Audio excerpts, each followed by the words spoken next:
Mango sago বানাতে কি mango লাগবে, কিছুটা কিউব কিউব করে কাটা ম্যাঙ্গো, লিচি, এখানে সাবুদানা বয়েল করে নিতে হবে। যতক্ষণ না সাবুদানাটা ট্রান্সপারেন্ট মতন হচ্ছে ততক্ষণ এটাকে বয়েল করতে হবে। বয়েল করে এটাকে ঠান্ডা করে নিতে হবে। এখানে চিয়া সিডস ভেজানো আছে, আর এখানে মিল্ক আছে। মিল্কের সাথে আমার এখানে অল্প আমি চিয়া সিডস দিয়েছিলাম, এর মধ্যে কোকোনাট মিল্ক দিয়েছিলাম, নর্মাল মিল্ক, আর এখানে কিছুটা ম্যাঙ্গো পেস্ট করা আছে। এই ম্যাঙ্গো পেস্টের মধ্যে আমি মিল্কটাকে ঢেলে দেবো।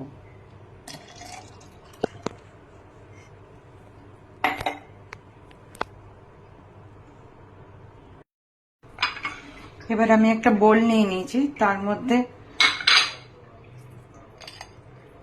লিচি,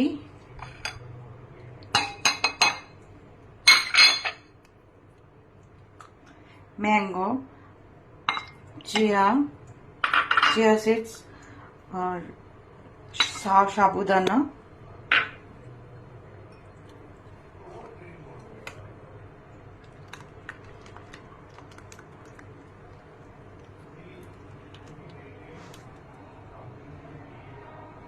আর করে রাখা শেকটা ঢেলে দিলাম।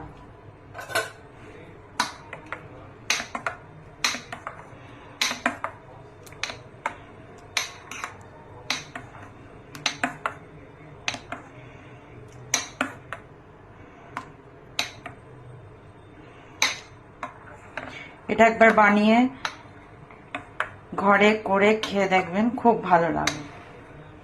আপনারা চাইলে এর মধ্যে ড্রাগন ফলও দিতে পারেন, আমার কাছে ছিল না তাই আমি দিতে পারিনি।